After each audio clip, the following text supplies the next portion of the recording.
The Democratic convention is behind us.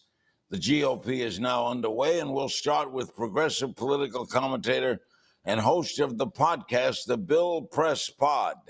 He's in Washington. All right, what was your looking back? What were your overall thoughts on the Democratic convention? Well, Larry, I'm kind of a convention junkie. And by the way, I think so are you. Yep. I've been to a lot of conventions with you. I've I've been to every Democratic convention since 1976. I went for the first time with Jerry Brown when he was running for president. You remember back then. I go back to 1960. Oh, my God. Yeah. Well, I was a little nervous about this one because it's going to be the first one all online, no crowds, no boos, no cheering, no balloons and all that stuff. But I got to tell you, I was very impressed. I thought they really pulled it off. 2 hours every night. I thought in terms of programming, the videos moved fast. The issues are out there. In terms of messengers, they had real political rock stars, particularly Barack and Michelle Obama. And then in terms of message, I thought the message was very clear. I mean, they touched on and said Donald Trump's got us in a mess on COVID, on the economy, on racial justice, and on climate change. Joe Biden's going to fix it. But, Larry, what I thought that they got across the most basic message I heard last week was Joe Biden's a good man. Donald Trump is not. Basically, boiled down to that. And so I thought they did a good job, and I think it's going to be hard to follow. How did the Republicans' opening day go yesterday? As I said, I think it was a hard act to follow. Look, for one thing, they were clearly behind the ball because Donald Trump couldn't make up his mind what he wanted in a convention until the last minute. I talked to the networks. Last Saturday and Sunday, the networks still didn't know what the Republicans were going to do on their first day. There were rumors that Trump was going to show up in North Carolina. They didn't know. They couldn't plan. And it's basically all seat of the pants. So what I thought was, I was surprised in the first day about two things. Number one, the roll call. That Democratic roll call, fun. The bounce around every state and people standing in iconic spots, and it was like all over in 10 minutes, but you went to every state, every territory on the locations. It was great.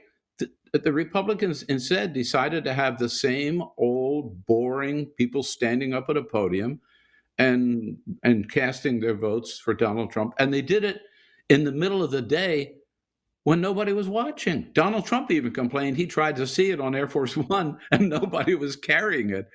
That's the first thing. The second thing, I thought Donald Trump missed an opportunity. He spoke the first time for 50 minutes, twice as long as Joe Biden's acceptance speech. And all Donald Trump did was complain about the fact that Democrats were stealing the election because they're going to use mail ballots, zero evidence, total BS nonsense. And he went on and basically said, this election is going to be rigged unless I win it. That was his message. Nothing about I've done all of these things in the first term, and here's what I'll do in my second term. Nothing about that. And nothing, by the way, about COVID-19. 180,000 people almost dead. If he's defeated, one of the big reasons will be the pandemic, don't you think? I think it is the number one reason. And I think it impacts every single American family. And there's no way you can say that Donald Trump has shown any leadership in this crisis, I believe. What did you make of Biden's acceptance speech? Again, I was a little nervous ahead of time because, let's face it, he's no Barack Obama, right? He's no Bill Clinton. But I think he gave the best speech of his life. It was, by the way, the shortest acceptance speech since 1984. So he stuck to the message, he stuck to the teleprompter, and he did talk about, here's what I will do on COVID, on jobs, on racial injustice and on climate change. And I think he laid it out there. And by the way, I think he picked a great vice presidential nominee. You do? Okay. What Uh, about from Kellyanne Conway is going to she's going to speak at this convention, but then she's leaving. Are you surprised? I am actually. She's a true believer. She used to be on Crossfire back in the days. I'm sure she was on your show, where she was kind of a moderate Republican pollster that we all respected and could believe in. And boy, she's become a serious Trumper. But let me just say this: I I admire both of them for making the decision they did, and I think that anybody who says family is more important than politics, you got to give them some credit for that. But she'll be missed in the Trump operation because I disagree with her, but she's a good spokesperson for Trump. Her husband is incredibly opposed to him. George Conway. Yeah. I love George Conway. And, he helped start the Lincoln Project, who are anti-Trump Republicans, obviously, and who are asking people to vote for Biden. But again, I think they realized that the tension between them was really harming their kids. They got 4 kids, and they said, look, let's put first things first. And so good for them. Good for them both. Do you question the integrity of the election? No, not unless Steve Mnuchin and Donald Trump and Mr. DeJoy are successful in gutting the post office. And I'm worried about that. They've done away with overtime for postal carriers. They've got rid of a lot of ballot mailboxes, and they've got rid of a lot of sorting machines, which means it's going to be, I don't know about you in LA, but here in Washington, our mail delivery, we'll go 2 days without getting any mail. And Larry, I don't know what they're doing. I mean, it's not just people getting their ballots in the mail, it's people getting prescription drugs, Social Security checks, God knows what, bills that they've got to pay, letters from their grandkids. Yeah. I mean, it's serious. How can you run against the post office? It's a joke. I don't get it. The founding fathers were so supportive of the post office, they put it in the Constitution, right? Hey, let me say something quick, if I can, about this whole idea that voting by mail is fraudulent or corrupt. Voting by mail goes back to the Civil War. Union soldiers were the first to be able to vote by mail because they were assigned down in the South. And what I don't think Donald Trump realizes is that Republicans have always been really good at absentee ballot campaigns.